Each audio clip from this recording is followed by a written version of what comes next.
Olá, tutoras, tutores e cursistas. Esta é uma videoaula para ser especificamente utilizada pelas e pelos tutoras e tutores com nossos cursistas nesse processo final de disciplinas. Deve ser trabalhado especificamente entre tutoras, tutores e cursistas, e a gente espera que vários resultados possam ser otimizados com esse trabalho. Eu quero agradecer a minha parceira Patrícia Soares, que fez a organização final aqui, conceitual e da nossa apresentação. Bem, primeiro, esse é o resumo. E ao resumo, eu quero lembrar que esse ano é o Ano Internacional da Luz 2015. E já agradeço o Polo de Parintins, que trouxe uma questão muito rica para a gente, não é? Eles incorporaram esse nosso processo de trabalho a um programa de popularização de ciência que se chama Luz, Vida e Transformação. E trouxeram também, agregaram quase que um slogan, mas que reflete muito do como está sendo pensado o processo formativo, e acho que é uma referência importante para a gente, que diz o seguinte, que as escolas sustentáveis são uma nova luz sobre os saberes tradicionais. E esse tratamento é dado associando os saberes tradicionais à trajetória científica da humanidade e da trajetória local da organização de saberes. Então, é muito estimulante que nós pensemos esse processo dessa forma. E como esse é um resumo, não é? Eu começo sugerindo, já que vocês sempre se refiram às nossas referências conceituais do curso. Primeiro, começo por Paulo Freire, lembrando o que é educação, que educação é um ato de amor, é um ato que, por ser de amor, ele implica em debate, implica em análise da realidade, implica em trabalharmos de forma de potencializarmos as discussões, porque senão a gente não faz educação de fato com amor e a gente acaba reproduzindo as farsas que existem com tanta frequência, não é mesmo? E que o nosso curso tem por objetivo tornar não só as escolas, mas as escolas, sobretudo, incubadoras de mudanças na realidade socioambiental, por meio da educação ambiental. Mas lembremos-nos que esse curso tem um ênfase nas escolas, mas nós estamos trabalhando com a organização de espaços educadores sustentáveis. E o espaço educador sustentável é a sua aldeia, é o seu escritório, é o seu laboratório, é a sua farmácia, é a sua forma de produzir engenharia e arquitetura no cotidiano e nos territórios. Então, todas e todos são motivados a essa compreensão a partir da escola e devem também interferir no processo de formação. E, sobretudo, trabalhar a partir do seu espaço, da sua realidade, das suas áreas de formação e dos conteúdos que são cotidianamente lidados, né, com os quais cotidianamente se lida. Então, a ideia é que transformemos os espaços em espaços incubadores de mudança. No caso específico da educação, nós trabalhamos com aquelas ferramentas fundamentais, que é espaço, currículo e gestão, associando o pensar, o fazer e o sentir, e é a partir desse pensar, fazer e sentir que todos os espaços deverão ser trabalhados. Vocês começaram o processo formativo fazendo a pegada ecológica de vocês. Essa pegada ecológica que trabalha o eu, ela trabalha o eu e ela também deve ser trabalhada no cotidiano e para entender os vários cotidianos. Se a gente quiser transpor essa realidade, essas referências de análise, por exemplo, para o processo de ruptura da barragem da Samarco e Mariana, nós podemos fazê-lo entendendo qual era a pegada ecológica inicial, por exemplo, daquele processo e ciclos de mineração e qual a pegada ecológica a partir da ruptura. Então, para que a gente perceba que quando nós trabalhamos o eu, nós também estávamos construindo elementos e conhecimento para trabalhar várias pegadas ecológicas. Eu vou dizer para vocês, eu estou fazendo agora com um grupo, uma experiência interessante, que é trabalhando a pegada ecológica dos recursos hídricos em determinados processos de uso de alto forno de mineração. Então, é possível, e são esses os mesmos conceitos que se ampliam para o nosso universo.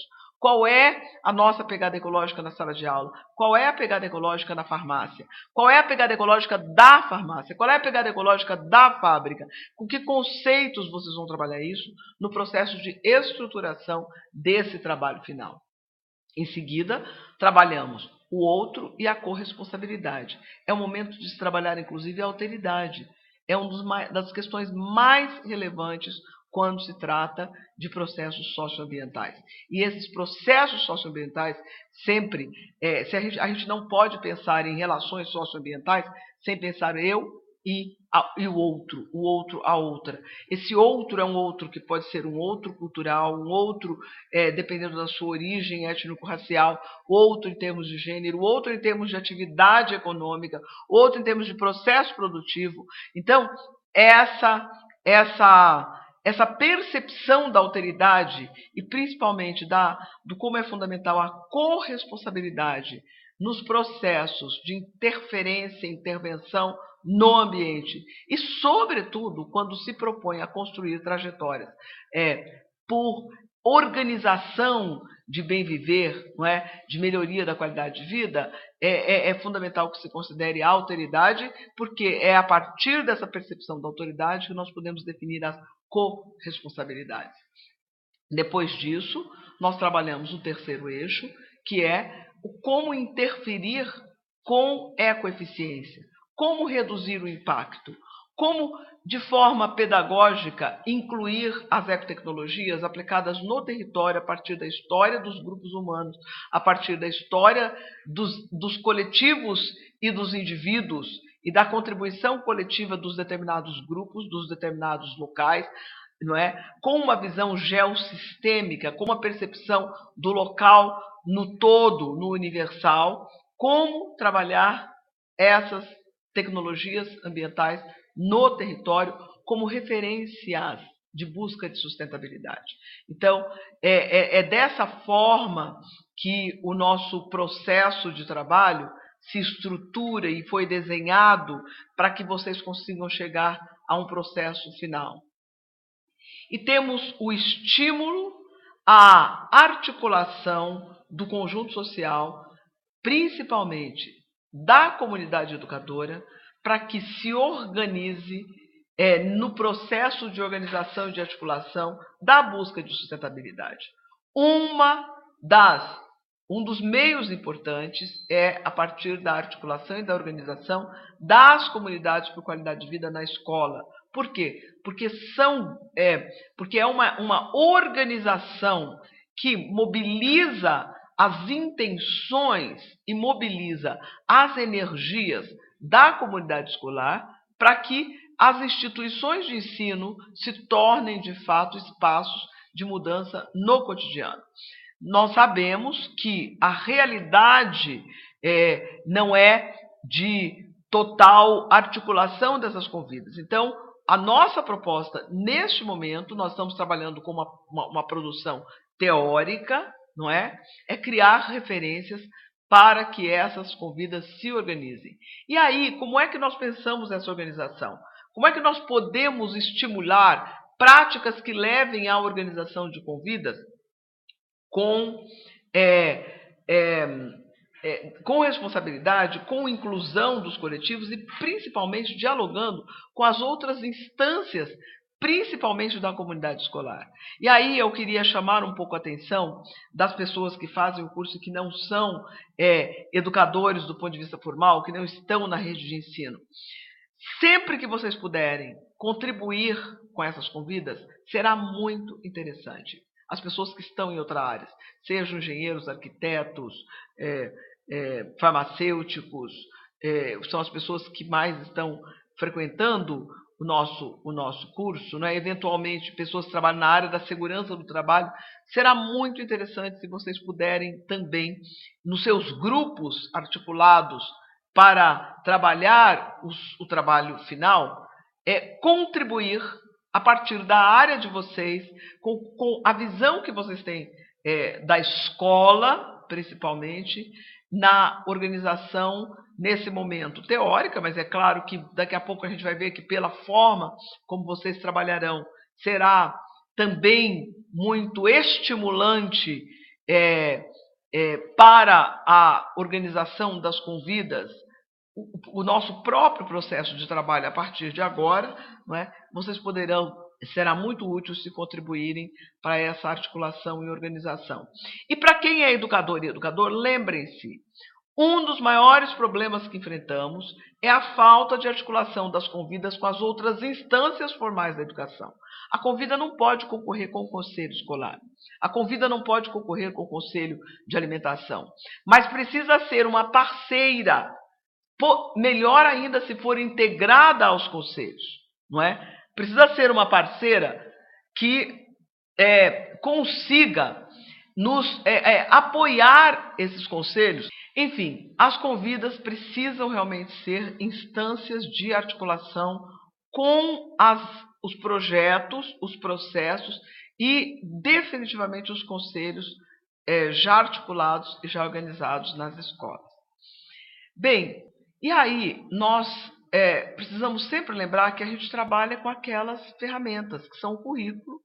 O currículo está em debate, vocês viram que nós tivemos aí um Dia Nacional de Discussão sobre o Currículo.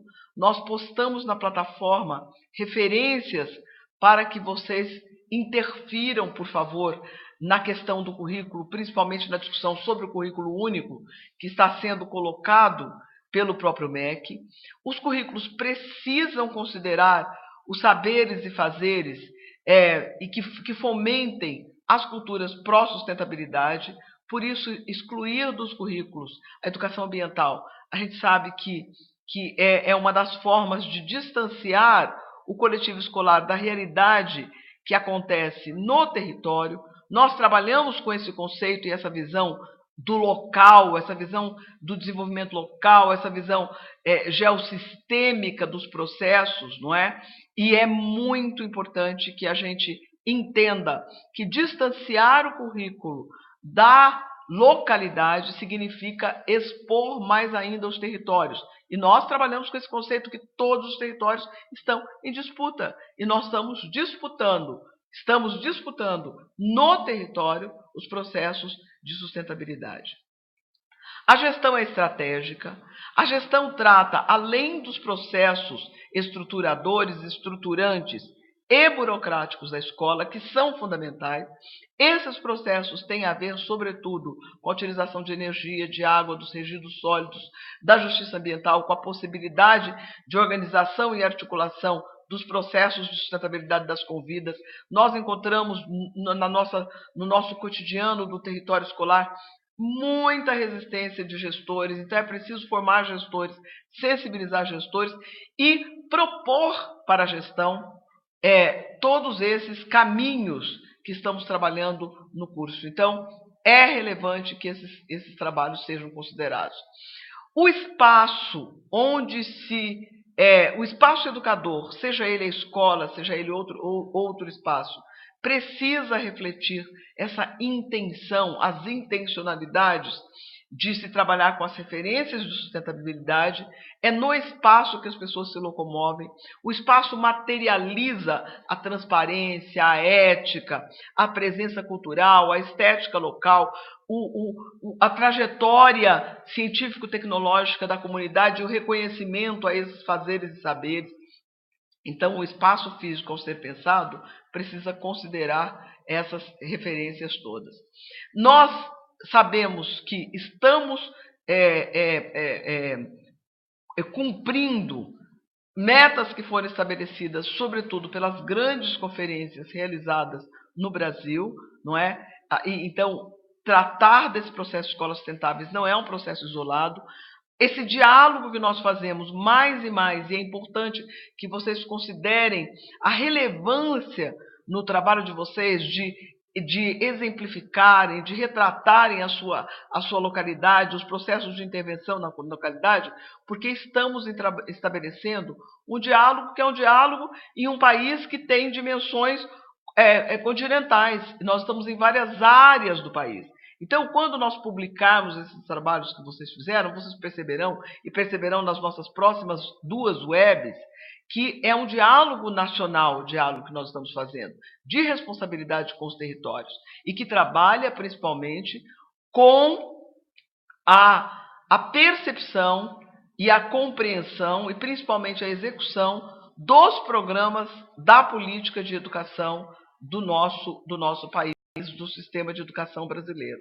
Não é? Por isso a implantação das convidas é tão relevante nesse processo. Nós não podemos esquecer os objetivos desse processo formativo, não é? E nem as suas referências teóricas. Nós trabalhamos, sobretudo, com princípios da precaução e da responsabilidade, com referências filosóficas muito bem definidas, e aqui eu relembro aquelas referências, principalmente a que traz, que agrega à ética o princípio da responsabilidade, e nós estamos trabalhando com esses conceitos de responsabilidade. Responsabilidade coletiva com o coletivo e individual com o coletivo. Responsabilidade com a história, responsabilidade com a trajetória. Por isso mesmo,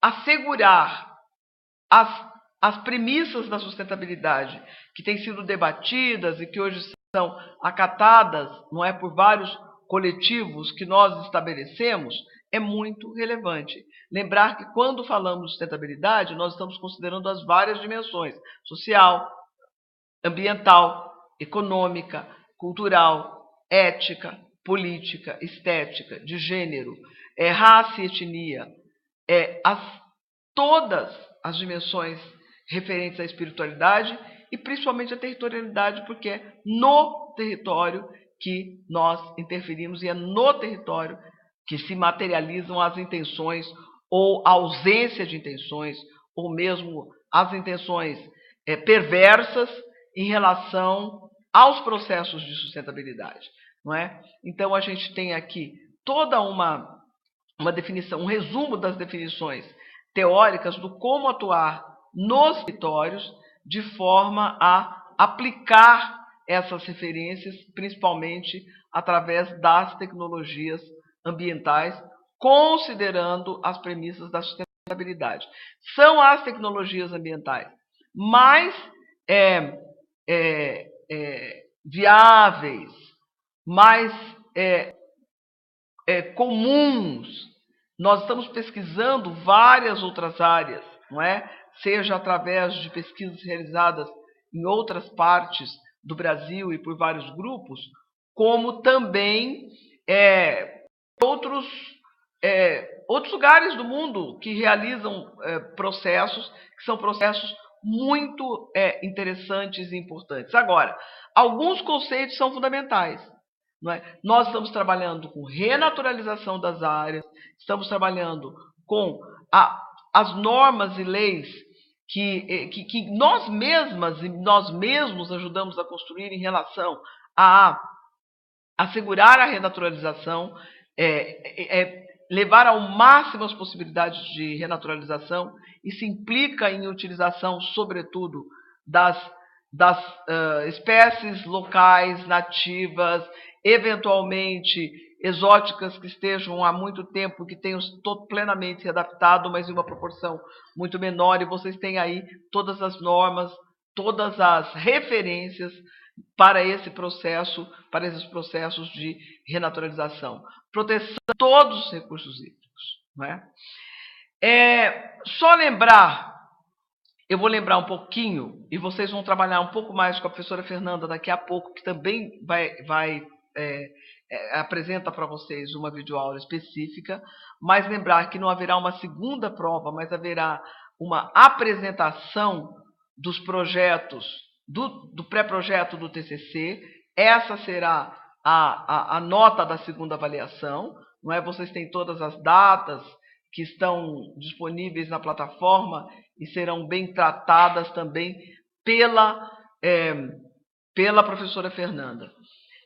Lembrar que nós estamos fazendo um diálogo entre os territórios e justamente por isso, no território, nós estamos organizando uma forma de trabalho que deve ser seguida por todas as turmas, que é a seguinte: cada cursista, e eu vou dizer, por favor, não perguntem novamente se é possível fazer um trabalho em dupla. A UFOP titula indivíduos por suas trajetórias acadêmicas. Todas e todos vocês estão sendo preparadas e preparados para avançar no processo de formação, para o mestrado, para o doutorado, não é? Então, é muito importante que entendam bem que esse é um processo de titulação individual, portanto, os TCCs são individuais. Nós sugerimos que vocês trabalhem em grupos, e a partir de um exercício que será feito, e aqui eu vou indicar como, pelas tutoras e tutores com vocês, nós sugerimos que vocês se organizem em grupos, não é?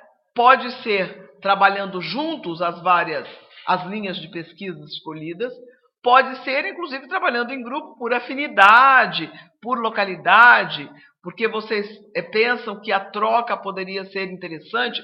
Essa decisão é de vocês com a tutora e com o tutor até o dia 15. Agora, percebam, cada cursista pode e deve organizar o seu grupo de trabalho. Seu grupo de trabalho deve incluir estudantes, colegas de vocês, pessoas da comunidade escolar ou pessoas ligadas ao seu trabalho. Muitas vezes os professores, os pesquisadores gostam muito de incorporar esses grupos de trabalho. Então, é fundamental que vocês montem o grupo de trabalho de vocês. E há aí duas intenções, porque em tudo há a intencionalidade, né? E nós estamos manifestando qual é. Primeiro, vocês terão pessoas que vão ser contaminadas por esse processo que vocês estão realizando. Além disso, essas pessoas poderão ser embrião, no caso das escolas, de organização das convidas.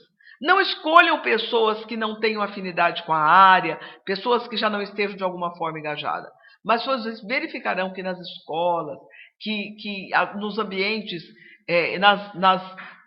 na própria comunidade, vocês encontrarão muitas pessoas que poderão apoiá-los muito. E essa é a segunda intenção. Que vocês tenham um apoio de pessoas do território, que conhecem o território, que poderão apoiar e muito a realização da pesquisa, do trabalho de vocês, a produção de conceitos e mesmo, no caso de várias pessoas, a organização de parte do trabalho de vocês. Podem apoiar vocês com as pesquisas bibliográficas. Agora, o trabalho é seu. Quem apresenta o trabalho é você. O que é que essas pessoas têm como retorno desse trabalho? São pessoas que nós também testaremos, é claro, não é?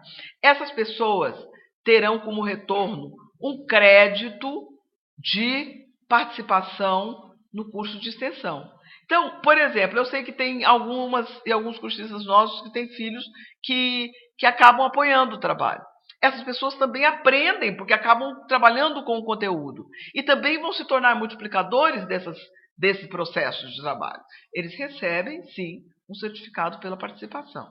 Desde que vocês formem um grupo e institucionalizem o grupo através de suas e seus tutores.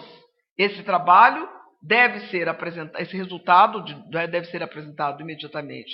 Há uma data que a professora Fernanda dirá exatamente qual é, não é? Acho que até o dia 15 agora, e esses grupos devem ser formados. Vocês têm que passar o CPF, o e-mail dos seus colaboradores. Então, cada cursista terá o seu grupo de trabalho. No máximo, composto por, no máximo, 5 pessoas. Não mais do que isso. 5 pessoas. Não é? No máximo.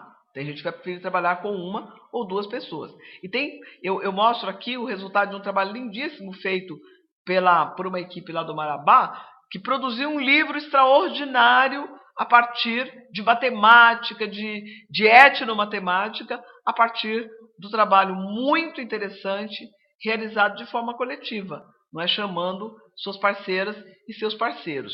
E aí será, imaginem vocês que rico o diálogo entre experiências quando nós tivermos a oportunidade de dialogar, não é, com as nossas experiências.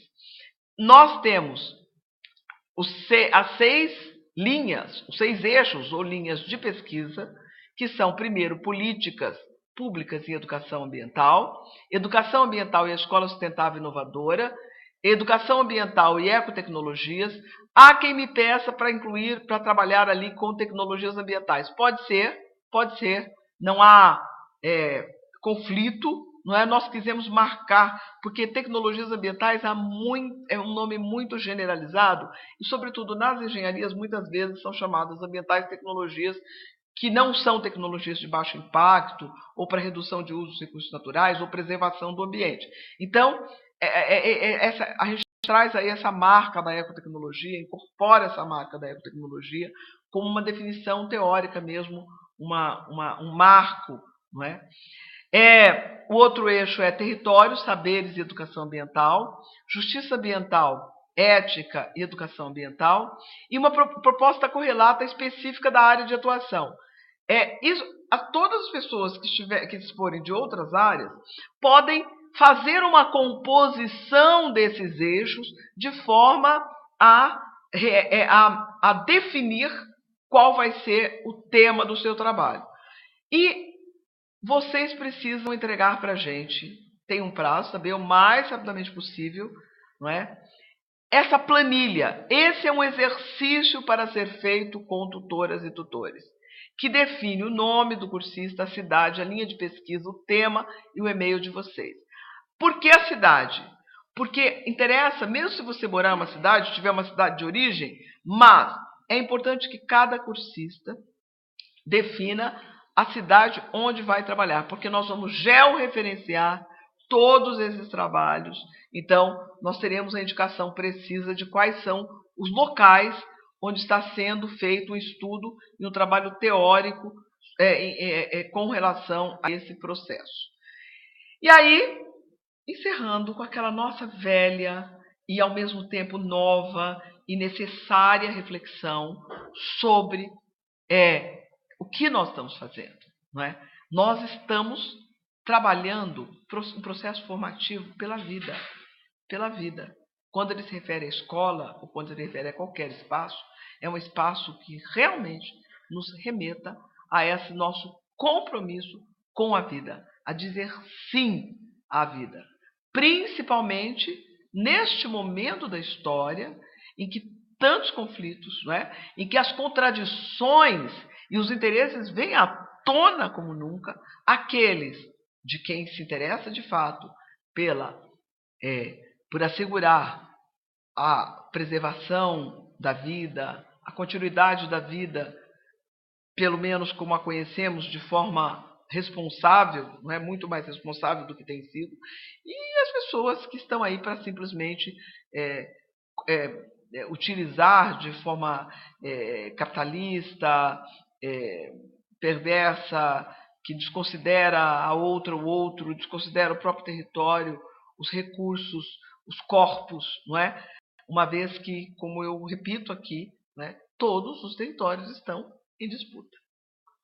É basicamente essa reflexão que eu queria fazer com vocês no processo de organização do nosso trabalho, não é? Estou trazendo um pouquinho a história dos conteúdos e principalmente as referências teóricas e filosóficas e assegurar que vocês se organizem para trabalhar com prazer, não é? A gente organizou os prazos de forma que as pessoas não sejam penalizadas, inclusive pelos problemas havidos, seja no processo de greve, problemas que foram muito pouco de responsabilidade das pessoas que estavam em greves, na verdade, foram da própria estrutura, os problemas havidos com o sistema de comunicação e de internet das universidades, não é? Que nós tivemos, por exemplo, uma web cancelada em um dia porque o próprio sistema de internet, na data a gente tinha se preparado para mostrar para vocês como funciona a distribuição aí das redes para as universidades, mas acabamos não conseguindo fazer, porque justamente naquele dia tivemos uma dificuldade com a nossa com a rede dessa região do país, e ainda incluímos uma atividade que não estava pensada, mas para nós refletirmos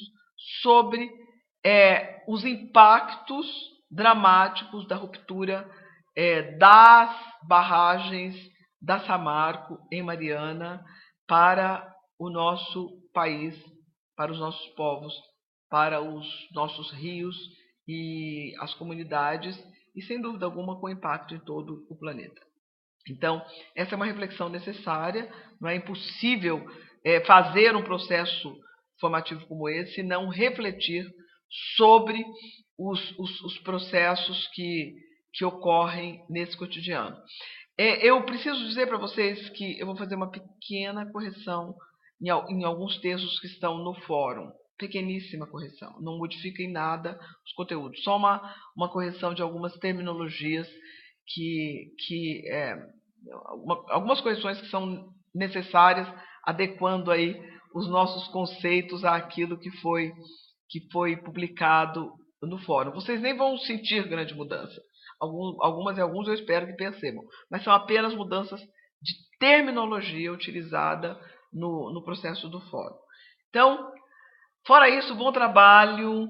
Nós estamos aqui todos e todos, muito dedicados a que vocês consigam, quem perdeu tempo, recuperar o tempo, encerrar o trabalho de vocês com bastante eficiência sustentável, não é mesmo?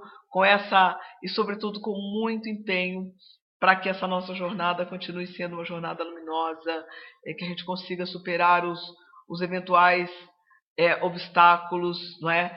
Conviver com as pedras no caminho e principalmente expressar o máximo da nossa generosidade neste momento de tantas perversidades. E aí conseguir produzir uma caminhada intelectual, não é? Agregando todos esses conceitos é um desafio e ao mesmo tempo é uma oportunidade. Então, muito obrigada por estarmos juntos e juntas. Até já.